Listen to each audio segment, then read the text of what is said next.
Hello and welcome to DFS Coach Talk. Today is Monday, January the 31st. I am Joe Sarvati, affectionately known as Coach, and I am joined by the one and only, the infamous or famous, either way you want to look at it, the man, the myth, the legend. It's Gundacker. How are you, man?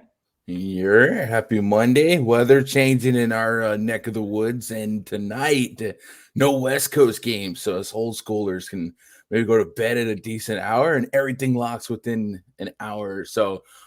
For a big slate, we shouldn't have to chase news around too much. Yeah, it's definitely going to be decent. I mean, there's still some big news that will drop, like always, but like you said, the late swap's going to be limited with all the games at 7, 7:30, and 8. You're going to have to pretty much know what's going on and get things locked in there. So it should be good, but a great slate of games.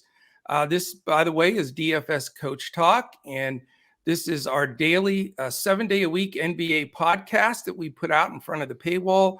Really appreciate Gun coming over and running this with us. I had the pleasure of doing the show with him last week with he and Raj. I like Raj, man. He cracks me up. So yeah.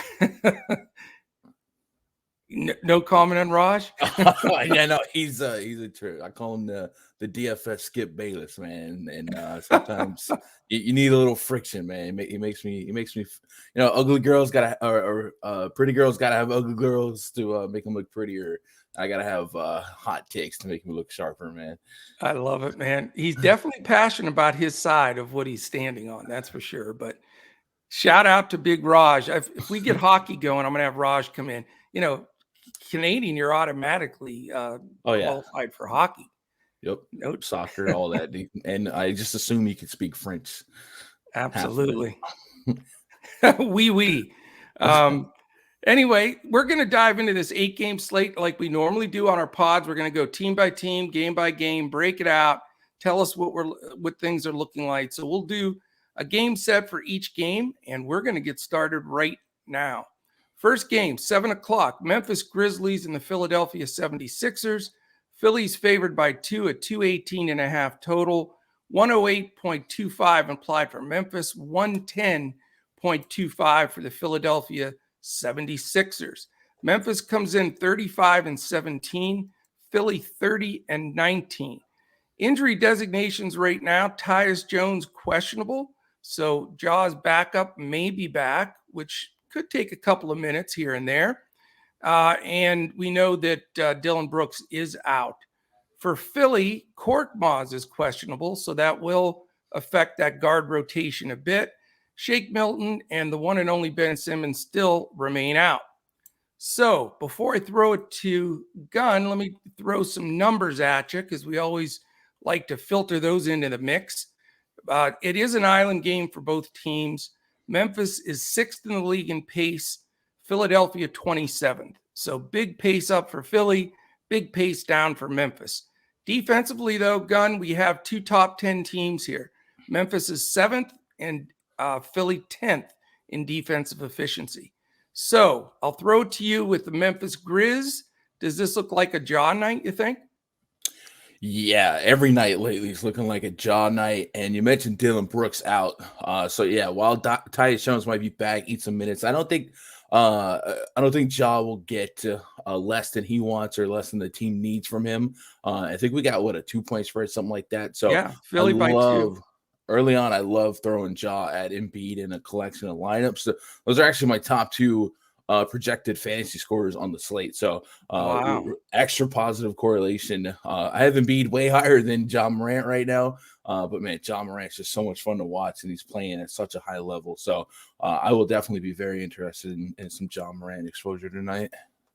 Yeah, and I can see it, and on both sides, Ja and Embiid. And usually the 218.5, you don't do somersaults over, but the numbers are low tonight on the over-unders. I mean, there's a game, later that we'll talk about that's 228.5, which is decent, but the rest of them are all right in that same ballpark with this Memphis Philly game. So I agree. I think some exposure there is really good.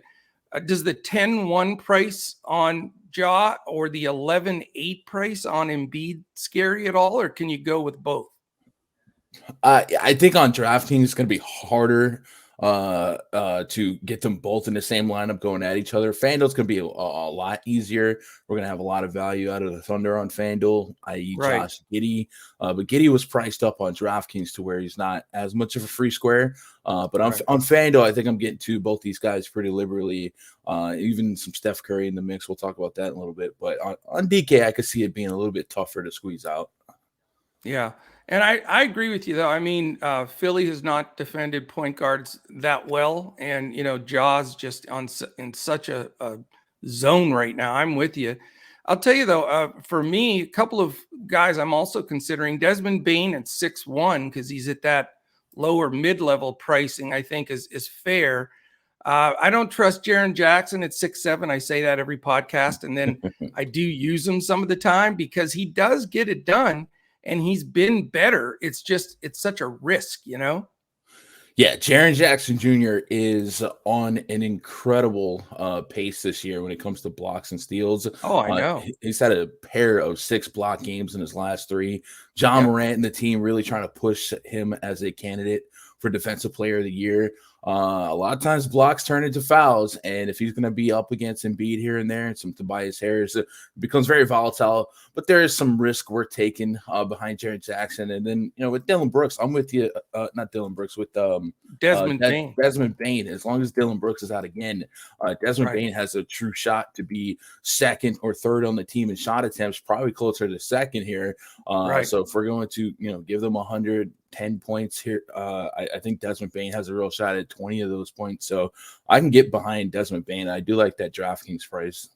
And it's the biggest discrepancy I've seen all year when from player to player. When Brooks is off the floor, it's almost like all his usage goes right to Bane because Morant already has his, and everybody else just sort of gets what's left over. But Bane is definitely on my radar today. Anybody else on the paying up for Embiid is probably what I'm looking at. He's my favorite pay up. I also have him projected with the most DFS points for the entire slate. But anybody else there, get your interest. How about Steph's brother, Seth? You could go double Curry here if you're into Indian food. Shout out to Raj, right? Tyrese. Actually, I always say that, and Raj is Sri Lankan, but it's all the same, right? I don't know. Tyrese Maxey, Seth Curry would be 2 guys that I consider. I do like to pick on John Morant where I can. I think the Memphis Grizzlies have overall really solid defense, but John Morant is the hole here. So if I can get behind some Seth Curry, some Tyrese Maxey, diversify my portfolio at the guard position, I definitely don't mind it, but no frontier like have to haves. I'm with you. I definitely will have some solid salary spent and exposure in this first game, though. I'm with you. All right, game 2, 7:00 also. It's the Cleveland Cavaliers hosting the New Orleans Pelicans. Cleveland favored by 7.5. It's a 210 total. 101.25 implied for the Pelicans, 108.75 for the red hot Cleveland Cavaliers. 10 games over 500. Pelicans come in 18-31. Cleveland, as I stated, playing way better than anybody would have guessed at 30-20. But massive, I think you alluded to earlier, there's so much news on the Pelicans to drop. It's sort of ridiculous. How about Ingram, Hart, and Valanciunas? All questionable. So how the heck do you break a game down when you have their 3 best players maybe in, maybe out? We do know that Luzada and my buddy Cheeseburgers Williamson are still out. For Cleveland, it's just Lauri Markkanen. He is out. Everybody else in for Cleveland. So this game is interesting to me. I debated it quite a bit early on here, back and forth. It is the first night of a back-to-back for the Pels and the second night of a back-to-back for Cleveland. So we got that in the mix as well. But both teams pace-wise, it's not good. 22nd and 24th respectively. And then defensively, the Pels don't defend well. They're 26th. We know that's been the secret sauce for the Cleveland Cavaliers. They're 3rd in the league. How are you handling this initial New Orleans confusion? Yeah, it comes down to news. Obviously, Brandon Ingram and Josh Hart are out. Nickel Alexander-Walker will look like a potential value here. It's hard to get overexcited. As you mentioned, Cavs have such a good defense. Both teams play at a down pace. But just from a bumping opportunity for the price point, we could have access to NAW. We could have access to Jose Alvarado, who might be more fun on FanDuel or Yahoo because he gets so many steals. And the Cavs, even though the Cavs run the slowest pace, they actually allow the second most steals per game, which is one of the weirdest stats about them because they're so good at everything else. It doesn't make sense. But Alvarado's been so good at picking pockets, and that +3 per steal would really, really add up quickly on FanDuel and DK. And then Jonas Valanciunas, they would really like his size and to use him here against this Cavs front court, notoriously big. If he can't go get another game of Willie Hernangomez, and I know Gomez let the world down in that last outing, but I don't think his price point is efficient if J-Val ends up missing this game. And we saw him go 12 rounds with Joel Embiid and Nikola Jokic and, offer 40, 50 fantasy point upside. The Boston Celtics are kind of a bottom 3 matchup for centers. So I'm willing to forgive his lack of production in that spot. And, I don't have a lot of expectations for a center against the Cavs, but I do think that the 5K price point is too soft if J-Val was out. If we start playing this guy in, this guy out, Ingram's missed a stretch of games to where I might lean to him being closer to out than in, which if that is the case and like J-Val played, I'd be interested in J-Val just a little bit. Again, matchup not great, but the price is fine. And then Devontae Graham probably leads the team in shot attempts and 5-5-5-4. We kind of put him in the same bubble as like a Seth Curry or Maxey, where the median range of outcome is probably okay, but there is a spike possibility of high 30. So a lot of news anchoring this one, but luckily it's part of the first set of games, and we should have as much news as we need to make some decisions in due time. I'm with you 100%. And that news is going to, spell everything out for me both ways. Because if the Pels decide to punt this game and sit all those guys, then, you got to really anticipate this game blows out. It's already a 7.5 spread with all those guys considered in. So, not only would it hurt the Pels side, but I think it would really push me away from wanting to play any of the Cleveland guys on the second night of a back-to-back when they also, could blow them out. So I'm with you. Just let's wait and see if all the guys are out for the Pelicans, you're definitely going to get some great value with like a Devontae Graham at 5'4", Herb Jones at 5'1", like you said, Nas at 5'2". And, if it goes even deeper, Temple at 3'8" and Alvarado at 3'9", at least can be in the conversation. So let's see how this one plays out. And definitely not my favorite game either way, but it's going to be force value, I think, if they do sit the majority of those guys. Yeah. And then, if the game can stay close, there's a couple of Cavs that I wouldn't mind sprinkling in the player pool, maybe more so on FanDuel. The Darius Garland 8,100 price point. The Pelicans, if they do play, despite a slow pace, they have one of the worst defensive efficiencies in basketball. And Darius Garland has been so good since Sexton and Rubio have been down 27% usage rate with a 44% assist rate. So 9-1, I get it. That's tough on DK. There's some pivots there, but at 8,100 on FanDuel, there's definitely some meat left on the bone. So I would be interested in getting to some Cavs exposure. But like you said, if the Pelicans – if the Pelicans put out a G League roster, it's hard to have hope for ceiling games from potentially limited minutes in a lopsided game. Yeah, I'm with you. $1,000 discount on Garland on FanDuel is going to be tough to pass up. I agree completely. All right, man, let's go to game 3. There's 3 7:00 games. The third one is the LA Clippers and the Indiana Pacers. Indiana's favored by 2.5, a solid 220 total, 108.75 for the Clippers and 111.25 for the Pacers. Clippers come in 500 ball, 26-26. The nightmare season for Indiana continues at 18-33. Look for them to blow it up here by that February 10th deadline. I think they're going to move, move several guys. As far as designations, Batum questionable, which makes a difference for that Clipper rotation for sure. We know George, Leonard, and Preston are out. For Indiana, the big man Batase and Brissett, both backup bigs, are questionable. And then the guys we know are already designated out: Brogdon, McConnell, Turner, and Warren. Coming into the game, second night of a back-to-back for the Clippers, somehow have maintained this 500 record without their best players by far. And they come in with the 14th pace in the league against Indiana, which is 20th. Defensively, the secret sauce for them, also defense. They are 8th in the league in defense, and that's mainly without George and with no Kawhi. So that's pretty impressive. Indiana, not so much, 25th in the league. So very tough. I mean, I have found it difficult the last week or so, Gun, since really, well, actually a couple weeks that George has been out, just trying to put my finger on which value Clipper is going to get it done. We've seen Coffee jump up. We've seen Batum jump up. Kennard, man.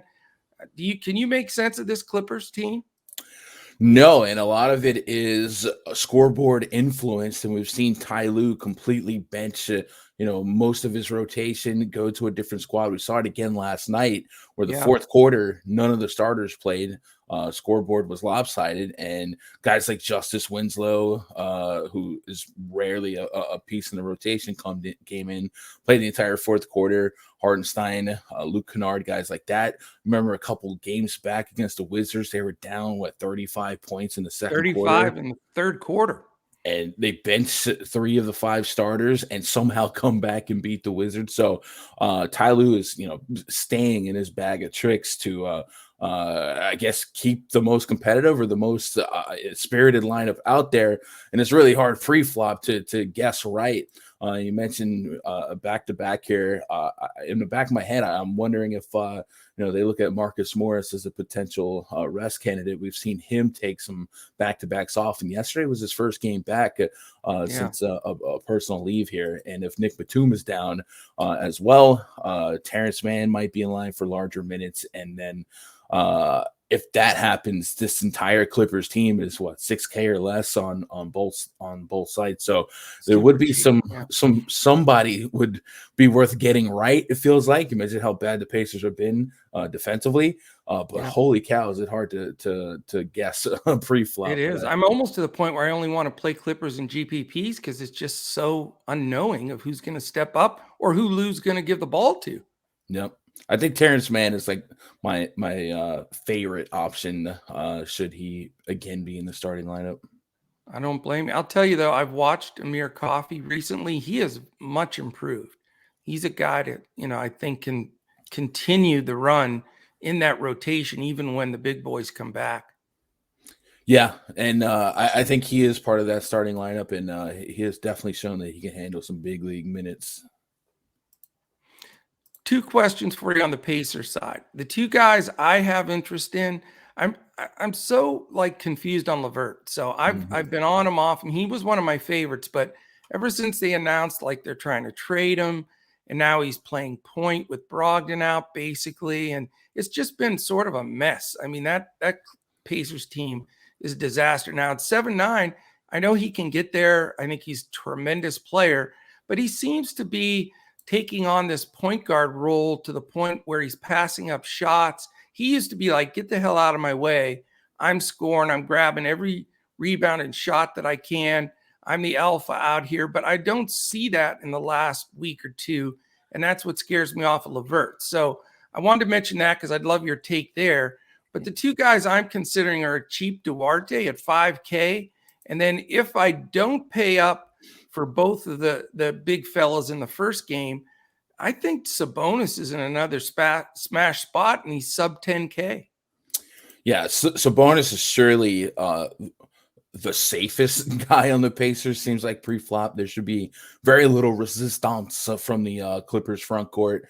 And Sabonis has really picked up a lot of responsibility, a 23% usage rate this season without Brogdon and Miles Turner, with a 22.7% assist percentage with a 1.25 DraftKings point per minute pace. So, $1.25, as I like to say, you times that by 35, and you're in business. And we saw him in that game back. I know it went to overtime, but Sabonis has legitimate chance to be the highest fantasy scorer on any slate that he's on, especially in a split like this against a team where the spread stays close enough. I think Sabonis could pop. LeVert's definitely a little bit more of a problem child in terms of recency bias and success. On paper, he should sustain and enjoy a 26% usage rate without Brogdon, without Miles Turner, 19% assist rate, actually lower than Sabonis there. I can't believe it. And under a fantasy point per minute. But when you look at his, last 5 games, I think we can forgive some spots. I think the Dallas Mavericks have proven that they're a great defense. It was a lopsided game, so blowout kind of pushed them away. The Oklahoma City Thunder, we'll talk about again later. They're kind of like the Clippers, where offensively they're a mess, but somehow on defense they're still top half of the league. And I think a lot of that is because of Lou Dort, and to have Lou Dort opposite him in that OKC game, that held him to 3 for 19 shooting and just 26 fantasy points, funneling more usage to Domantas Sabonis. Prior to that, a little bit of foul trouble against Charlotte, and then New Orleans looked a little bit more like what we should expect, 20-plus shot attempts. So I do think there's a ceiling in LeVert that if you are a mass entry player, that there's worth getting to some shares of him. Again, FanDuel maybe leaves a little bit more meat on the bone at 7,200. It's a little less likely that he pops a big ceiling with Sabonis in the mix here. But if his ownership projects low enough, I'll probably get to a little bit of LeVert. But in 20 or less or single entry, something like that, I don't think LeVert would make the cut for me. But I think that's the beauty of multi-mass entry. Definitely. I'll tell you, I love LeVert too. Like I said, it seems like watching him, his mindset's a little bit different. And I know that you want to get out ahead of it. And the game that he decides, screw this, I'm taking over, is the game you want to have him rostered. So maybe it's tonight, it's a possibility. But I'll tell you, I built a couple lineups, Gun, with the double center sites, and I have both Embiid and Sabonis, and that looks tasty, Yeah, and even on FanDuel, Sabonis could be power forward eligible, so there's plenty. Oh, that's right. Yes, that's right. Very nice. Well, hey, that's in the running. It'll knock Jaw out, but hey, maybe we go big tonight. We'll see. All right, let's move to the next one. We've got actually a switch over to a 7:30 game finally, and not very interested in certain spots in this one, but I'm looking forward to your take. It's the Sacramento Kings at the New York Knicks. Knicks favored by 5.5, 214.5 total, 104.5 for the Sacramento Kings, flat 110 for the New York Knicks. Coming into the game, Sacramento, always a dumpster fire, 18-33. Knicks, a bit of a dumpster fire themselves at 23-27. Not expecting, where they would be when they were the 4th seed last year. Now they can't even seem to get to 500. De'Aaron Fox questionable for like the 5th game in a row. So he missed the last one. In my initial projections, Gun, I'm counting him out, but that's completely unofficial. We need to follow that news. We do know that Bagley and Terrence Davis are out. For the Knicks, we get the wonderful return of Kemba Walker, which his defensive prowess is pretty legendary on the bad side of the coin. So that does help either Fox or Halliburton. But other than that, just D Rose is out for being old. I get that. I'm in that category. And Nerlens Noel probably back just to have more fun with the Robinson, Noel, and Gibson rotation. So what do you think about this game, dude? let me throw the numbers at you real quick. I don't want to forget to do that. It is both teams on an island game, if that helps you. Sacramento 7th in pace, Knicks slowest team in the league, dead last. Defensively, Sacramento horrific, 29th, and the Knicks have fallen out of the top 10. They are 11th. Yeah, so like you said, pace is You're down. at a loss for words. No, the pace is definitely way down. The Knicks did us a solid and gave us their starting lineup confirmed last night, which thank you, Tom Thibodeau. Sure. Yeah. What was that about? I don't get it. I don't know. De'Aaron Fox missing a stretch of games. If he's going to remain questionable on the road, like you, I pretty much anticipate him being out until he's in. And if he's out, joining Terrence Davis, we've seen a lot of minutes there for Tyrese Halliburton, picks up the usage, and the assist rate goes to the moon. It also opens up an opportunity for Davion Mitchell and Buddy Hield to get some run here. And if Buddy Hield gets a shot at 30 plus minutes, the Knicks are, while they're really, really slow, they chuck a lot of threes, and the Kings might have to respond by chucking some threes because their offense is so bad, and I can see them getting behind pretty quickly, pretty fastly. It's if De'Aaron Fox is in, it becomes a little bit more blurry between him and Halliburton, and maybe the median outcome is that neither one of them are optimal at the end of the day. So we'll wrestle with the Fox dudes, but like I said, I'm from this far out, can expect him to be closer to out. With Marvin Bagley down, we could see Chimezie Metu pick up some extra minutes here. We could see Harrison Barnes get pushed to the floor at some times. Maybe that creates a 3-guard set with Davion Mitchell and Buddy Hield in the lineup with Halliburton. And I do like that lineup for Halliburton's assist potential. On the Knicks side, Kemba Walker, I don't like to play him, but I would concede that he and Evan Fournier on FanDuel under 5K each. There's a world where against the Kings defense, they can pop some value. Kemba, I think, is shooting guard eligible for some reason. Don't quote me on that. And then Julius Randle on FanDuel is really, really cheap at 8,300. And none of these names are fun to click, especially recently. Last couple games, though, for the Knicks have come against some tough matchups. Uphill battle against Milwaukee. Milwaukee, one of the toughest teams in preventing points in the paint, top 3. So Randle's matchup wasn't pristine. Miami, one of the top 3 teams at preventing points in the paint. We know Cleveland's tough on bigs when Evan Mobley's involved in the mix. So this is probably the best matchup for Julius Randle in over a week. And when it comes to points in the paint, there's no team that gives up more points in the paint than Sacramento Kings. So I do think Julius Randle has some room for upside, more so on that FanDuel price at 8,300. 40, 50 fantasy points is not out the realm of possibility. So that's kind of the names I'm circling. Most of my interest in this game is from a FanDuel point of view. And the Kings are still liable to get blown out of the gym. But there are some price points and some usage bump opportunities that would make this game fun for tournaments. Yeah, I think it's going to be sort of low owned, and it is only a 5.5 spread right now, and I don't know if that has the Fox in or out with Vegas's initial line here, but I just it seems like you get stung on the Knicks so much. It's very hard to go back to him, and I do agree with you. This is the best spot for Randle in a long time. He needs a big game. They're desperate for a win. We know Tibbs plays his guys a ton of minutes.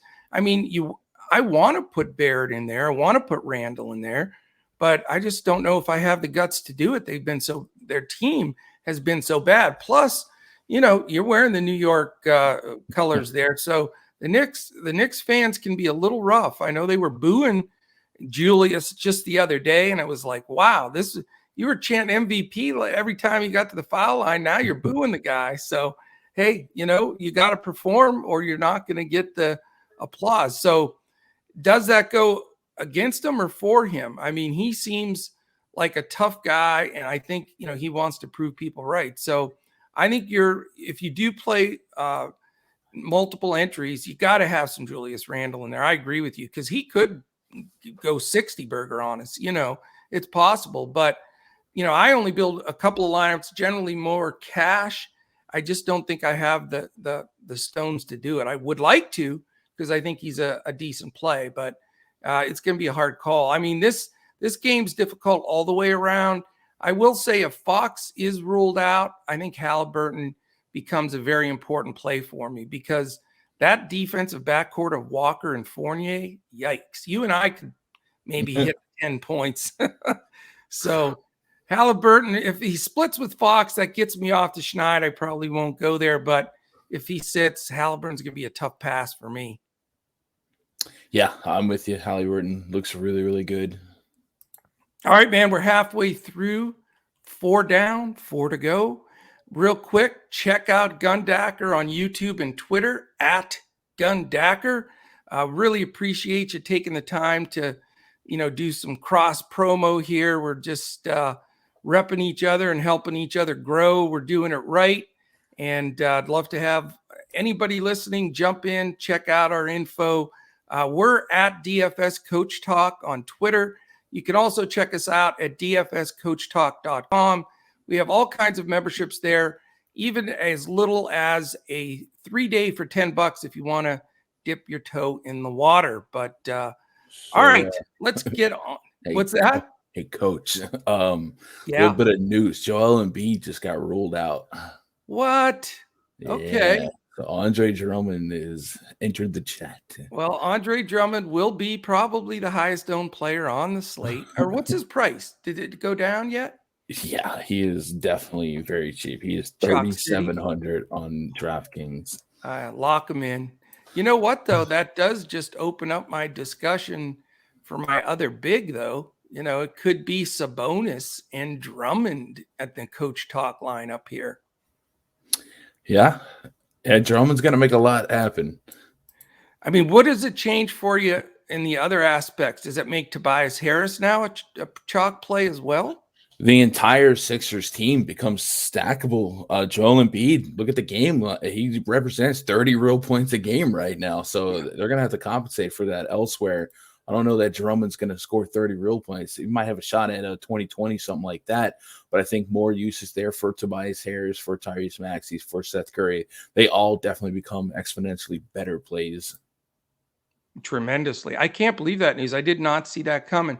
And I will tell you, I happened to look at this yesterday, so I don't know if it's accurate to today, but it was yesterday.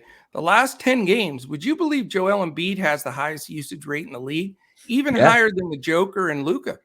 So, he's got a real shot at MVP. I know Jokic is at the odds-on favorite right now, but Embiid's numbers are right there. Man, there's no question. Now that does change things. Fire up a little Maxey, a little Curry, Harris, Drummond. Now that game even takes on more meaning for, that game staying close. I think Memphis almost becomes the favorite here, don't they? I think it was 2 points. I think Joel Embiid's probably worth more than 2 points to that spread. So there's a good chance that maybe it's a pick 'em home team hook, but I would set the line as Memphis as the favorite here. Wow, that is huge news. Breaking live. I love it, man. Love it, love it. All right, we're going through game 5. Here we go. We got another 7:30 game, and this one's very interesting. Miami Heat, Boston Celtics. Boston favored by 3.5, an anemic 208 total. 102.25 for Miami, 105.75 for the Boston Celtics. Miami comes in 32-18, Boston 26-25. Questionable tag on guess who? Jimmy Buckets again. Is he in? Is he out? It changes everything in the game, both on offense and defense for the Heat. That is a pain in the neck, not knowing if he's playing. The guys we do know that are out are Lowry, Morris, Okpala, Oladipo, and Yurtseven. Is he your favorite guy because of the Yurt thing? Yeah, he's up there. Just a good little fun. Yeah. I love it. And then on the Boston side, it's just Langford and Bol. Langford's doubtful. So Boston's pretty healthy. Miami, if they can get Butler to play here, this could be a really good game, but probably a lousy one for DFS purposes. I mean, you look at this. First of all, it's the first night of a back-to-back for Butler. That's probably why he's questionable. He'll either play tonight or tomorrow. I would think he'd want to play this one against Boston, but we'll see. But you've got 29th and 25th in pace, Gun. I mean, that's horrible. And then you have 2 of the top 6 teams in the league in defense. 6 Miami, Boston 4. I mean, is this just flat out a pass game? Yeah, and I think Miami could profile better defensively if they had more Adebayo games to fill out that sample size. And Jimmy. Yeah. So Jimmy is somebody I think could rest tonight, play tomorrow, because you remember he just got out of triple overtime. His last game he played 52 minutes. So they might put some ice on that ankle and let him go. But that's definitely going to be big news, because if he can't go, it'll boost Tyler Hero a little bit, and Bam Adebayo, while his real scoring might be limited against a top 3 team at points in the paint, Adebayo doesn't shoot long range. His general usage goes up, the assist percentage goes up, and we've seen him get triple doubles without Jimmy Butler in the past. So there would be some shots in the dark we're taking into Jaylen Brown, Jason Tatum, their path to success, getting a little less Jimmy defense, gets a little bit better. I would probably not want to have more than like one player from each team in some lineups. So I might run some Bam, Atta Tatum, Atta Brown, but I'll almost certainly have no overlap between Jaylen Brown and Jason Tatum. And then if Butler did play under Night King on DraftKings, still think that's a little too cheap for a guy who does everything and will likely be the de facto point guard. But from a grand scheme of thing, the check boxes, the 2 of the slowest paced teams, 2 great defenses. There's not a lot to like here, but sometimes 2 negatives equal a positive, and defensive chess matches give us a couple of down to the wire finishes, and triple overtime is a range outcome, I guess. You never know, man. And I'll tell you, I want to watch this game. It's my favorite game to watch for the pure basketball sense. But as of right now, if Jimmy plays, I don't want anybody from this game. Just going to save us all time and effort. I mean, I'm not paying 10-6 for Tatum, 8-8 for Brown, or 7-2 for Williams against that Miami defense. And, granted, the prices aren't as bad for Miami. But if Butler sits, I will consider 6-2 Hero or 7-5 Bam, but only if Jimmy sits. Other than that, man, I'm willing to just move on. Yeah, I don't think I'd lose sleep if, on this big of a slate, I X this one out. I'm with you. All right. 3 games left here. Toronto Raptors, Atlanta Hawks. Atlanta by 1, 219.5 total, 109.25 for Toronto, 110.25 for the Atlanta Hawks. In this one, we know Atlanta's on the second night of a back-to-back, so that comes into play here. Toronto comes in 24-23. Atlanta back to 24-25, so they're starting to put a little bit together with some wins here. And they have 0 people listed injury-wise, which doesn't happen anymore. For Toronto, they're pretty healthy too. David Johnson, probable, not that he matters. Kem Birch, Goran Dragic, who I think is going to be a Dallas Maverick on February 10th, but that's another story. So both of these teams are healthy, ready to go. Interesting game. Again, you've got, Toronto 26th in pace, Atlanta 19th. I'm surprised Atlanta doesn't play faster, but it is what it is. But the thing defensively, they both struggled. Toronto's all the way down in the bottom half of the league now at 17th. And that's been the Achilles heel for Atlanta all season. They're 27th. So a lot of higher price guys here that I don't really think deserve to be there, with everybody sharing usage. And I really, even though it's a 219.5 and only a 1-point spread, I'm not crazy about this game, Gun. Yeah, with Toronto, I think what makes them most alluring to me is that Nick Nurse has one of the tightest minute rotations in all of basketball. So you mentioned Atlanta Hawks defensively on the season, boasting a bottom 4 defensive efficiency, 114 points per 100 possessions. Terrible. So if guys like Fred VanVleet and Pascal Siakam are live to play 40 minutes in regulation, I mean 40 minutes. That's what they've been doing. 40 minutes against the top, bottom 4 defense. That dog will hunt every now and then. So I don't mind getting some shares of them. Probably have to stagger them. I think efficient pricing on both sides for the Raptors. And as far as the Raptors defensive rating, they really haven't had a stretch this season where the whole team's been healthy. Siakam's missed a bunch, Anunoby, Barnes. So you look at these guys and their archetypes, I think their defense is only going to improve. So Yeah. maybe I've been kind of playing lower on the picking on their season efficiency and expecting progression. Right. But yeah, I think Van Vliet, Siakam are in the pool just because they're live to play 40 minutes in this spot, and Gary Trent on both sides, 6K. He has a shot at 15 shot attempts or more. A lot of those are going to be from behind the arc, and against the Hawks, I'll have some shares here. But Anunoby's kind of a hard click to feel great about with all those guys in 7,400. I need north side of 40 fantasy points from just about everyone not named Gary Trent to feel like I'm getting a bargain. But 40 minutes is 40 minutes, and Nick Nurse is letting him go. Yeah. Well, I'll tell you a couple of things here. I'm going to take a stand against the Raptors. One thing you guys know from listening, our listeners, I take some pretty stiff stance. I mean, I know these Toronto Raptors are good and Atlanta's defense is poor. There's several reasons. Let me just touch on it real quickly. Number one, you made a perfect point about the Raptors and Nick Nurse and their defense. Since he's taken over as coach, they've never finished below 12th in the league in defense. That says a lot. And on top of that, about 3 days ago, he came out in the press and said, I know I've been playing these guys a ton of minutes. We are now going to go to like a 10-man rotation. That's what he said. Not that means you take stock in it, but at least he came out and said it. He knew he was overplaying. Fred VanVleet leads the league in minutes played. You just can't bury these guys or they're going to have nothing left in the playoffs. So I think that is another factor. And then the third thing is it is the first night of a back-to-back, if I forgot to mention that, for Toronto. So they do play tomorrow. So for all those reasons, and on top of everything else, I just think they're overpriced, and they all got higher prices because the other guys were always out. But 8-7 for Van Vliet, even 7-4 for Anunoby, 7 for Barnes, and 9-6 for Siakam. You can't even get value with like a 5-2 Boucher or anything. So I'm not going Toronto tonight. That could be the make or break it thing for me.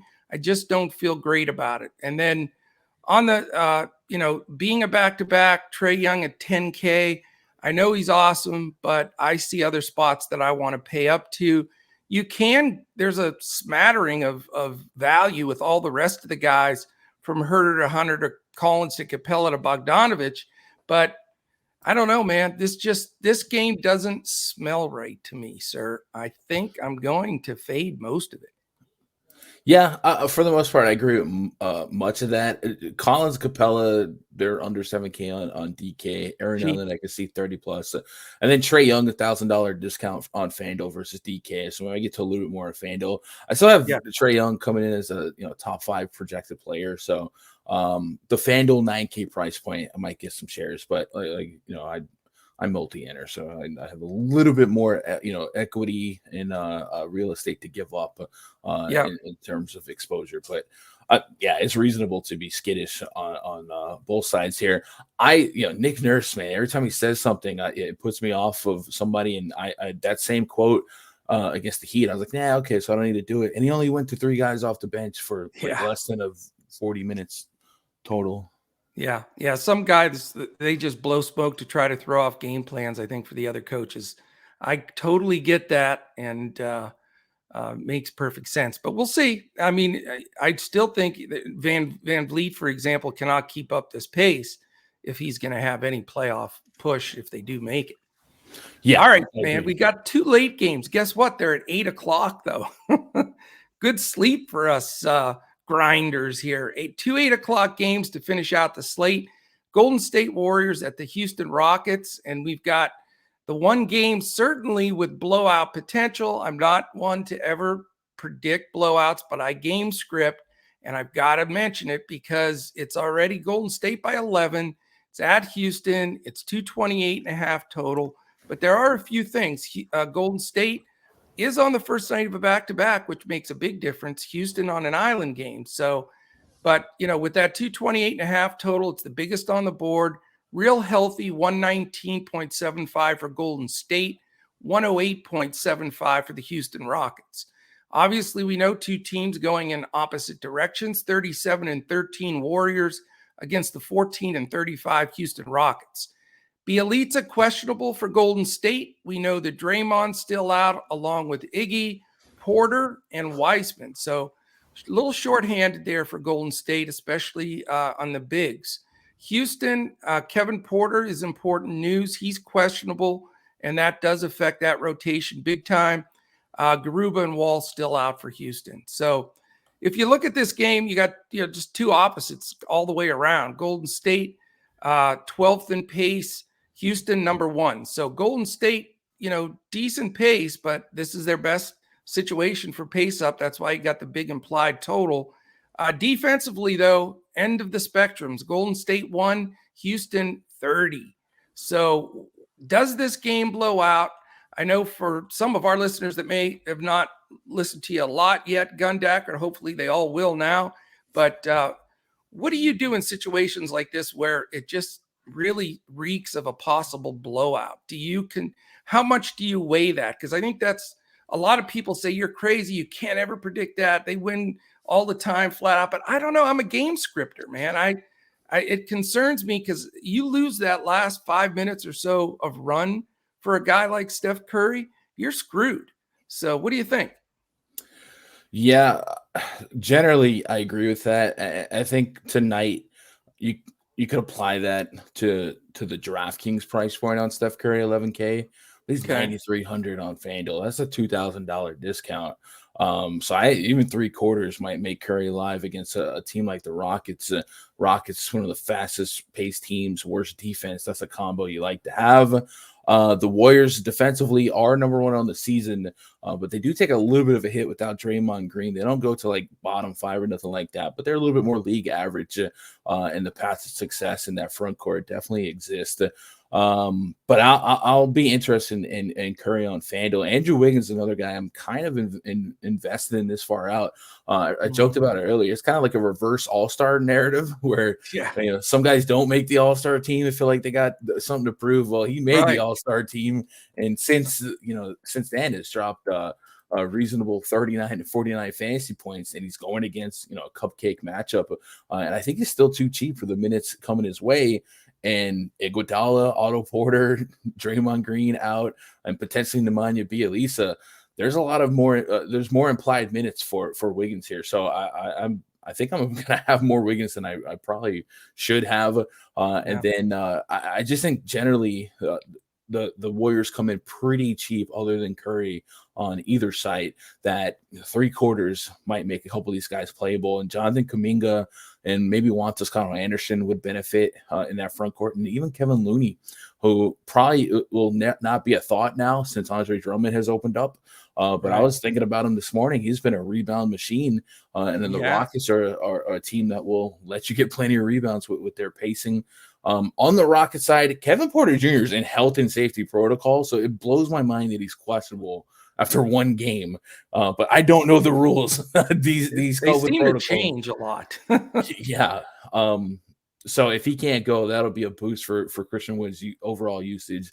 And we've seen big minutes opportunity for Eric Gordon, Jalen Green, maybe Garrison Matthews, some of these young guns that can shoot and maybe keep this game within 20 to keep Curry's Jordans on the court, or his Under Armours on the court.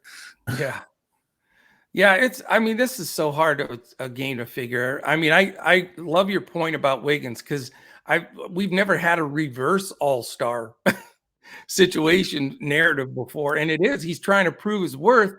And I also noticed watching that last game, his teammates are trying to lift him up, like give him the ball more, set more plays for him, because they want him to feel the heat to stop about why the hell is he an all-star starter, which I think is complete horseshit, by the way, anyway, but that's a whole nother story. But anyway, I get that. And at 6'6", you got to consider him. And it's against Houston, for God's sake. So if it does stay close at all at that price, he's great. Clay isn't quite back yet. He's getting closer. I'm tempted, but we have to see if he's in for sure.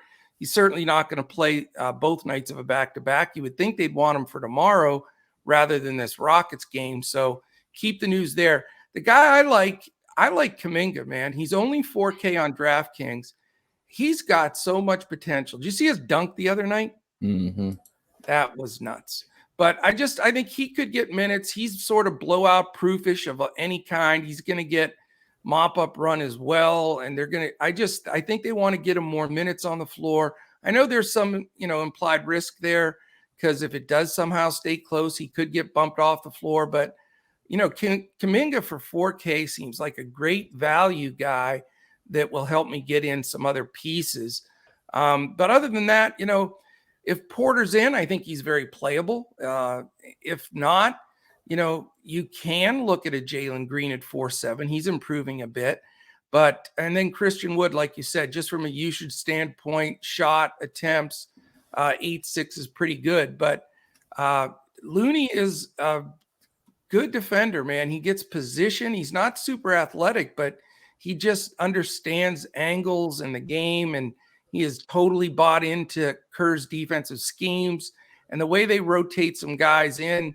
It just doesn't seem like people smash them inside like you would think that they would at times. So even though this is the highest game on the slate, this isn't going to be my highest ownership. But I do think there's some good value pieces, maybe one off on each side. I agree. All right, last game. Portland Trailblazers, Oklahoma City Thunder, Portland -3.5. 217.5 total, 110.5 for Portland, 107 for the Oklahoma City Thunder. Portland comes in 21-29. Oklahoma City 14-34. The man with the cool hair that I'd like to borrow, CJ Elleby, is out, or no, questionable. He might play. The hair may show up. He is questionable. The guy's out. Lillard, Little, Nance, Zeller. For the Thunder, the big news is no SGA. So everybody's going to get giddy about this game. And you can take old dad jokes, right? You can take And then this is a guy I could never pronounce. One of our listeners sent me a pronunciation. Vit Krejcik. There you go. He's out.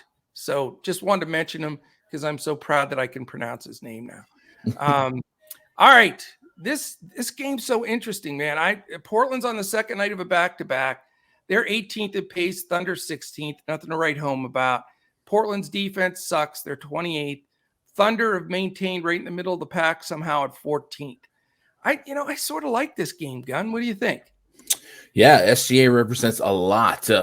What I would have some cause for concern on, by the way, worth noting that some of the news that just came out, Jeremiah Robinson Earl was sent down to the G League. They recalled Isaiah Roby, but he's not going to play tonight.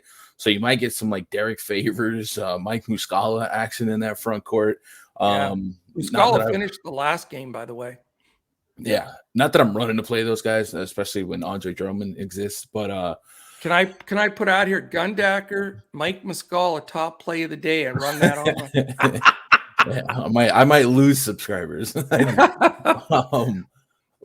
what I am worried about, and I think it's worth bringing up here, is that the Oklahoma City Thunder have the worst offensive rating in all of basketball. Yeah, and that's with SGA, who's clearly their best player.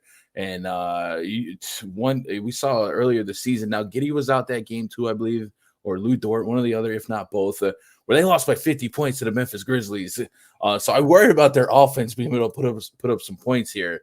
But on paper, the usage is there, and the Blazers' defensive rating is pretty poor, so that there is hope. And these newfound elevated usage rates and minutes for the Thunder. Josh Giddey, FanDuel 5,700 feels like a free square. 7,300. I appreciate that they priced him up a little bit. But I still think there's some meat on the bone because he just stuffs the stat sheet, does a little bit of everything. Trey Mann's pretty cheap on both sides. Lou Dort, attainable on both sides. So I think the Thunder will be a volatile yet popular and very reasonable source of value, but also ownership tonight.